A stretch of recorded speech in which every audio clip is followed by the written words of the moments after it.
You didn't lose your signal. Stop listening to it.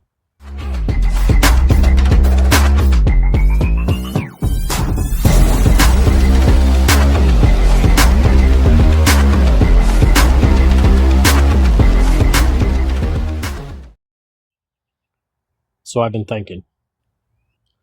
Most men aren't disconnected from themselves. Their signal is still there. It's just buried under noise, second guessed, trained out of them, or replaced by external input. So I had a friend for several years who I'd had a disagreement with. My gut told me to move on after a long conversation one night, but I decided to give him another chance. Lots of history there, good stuff too. Restoring your internal signal begins by relearning what yes and no feel like in your body. You know the feeling. It shows up as, this feels off. This is right. Don't do that. Move. Now. Most men have felt it. They just stop trusting it. So what happens? The signal gets quieter. The noise gets louder. That's when you hesitate, second guess, ask others before deciding, and you wind up losing confidence in your own signal. As for my friend, after several months of him promising we would sit down and talk it out, never happened. And that's when I realized where I stood with him. I should have listened to my gut. Should have listened to that signal. And I should have moved on long before. Modern life trains men to override their internal signal, their instinct, in several ways.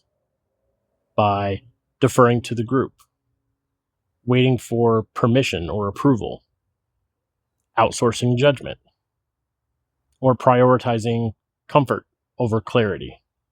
There are three main types of internal signal interferences. The first one is constant input. Phone, media, opinions, noise. If there's no space, no signal's getting through. It's like the saying goes, if someone's always talking, you can't listen. The second one, over-negotiation. Asking too many people, needing validation, crowdsourcing your decisions. The more you ask others, the less you trust your own signal, your own read. And the third one is the big one. Avoidance of discomfort. That's the signal that often tells you to do the harder thing, say the uncomfortable truth, make the move you've been avoiding. So you start overriding your signal to avoid friction or conflict. So how do you restore your connection to it? First thing you got to do, create space. Silence, time alone, no input, even if it's just short windows. Second, start making small, unshared decisions. Don't announce them, don't ask anybody else, just decide. Start training that muscle. The third thing, start acting on the first read, that gut feeling. Don't do it recklessly, but do it intentionally. Start rebuilding trust with yourself. I felt it. I acted. It held.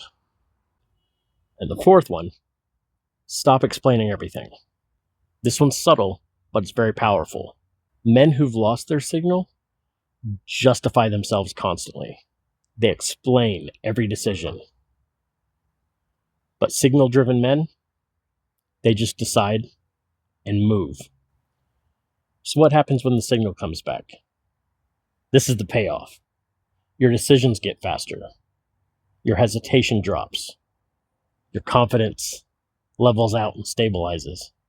And your presence increases. The goal isn't to become louder. It's to become clearer. So let me ask you this. When your gut was trying to tell you something and you ignored it, how'd that pan out? If you give yourself the space to hear your signal and act on it instead of ignoring it, that's being intentional. See you next time.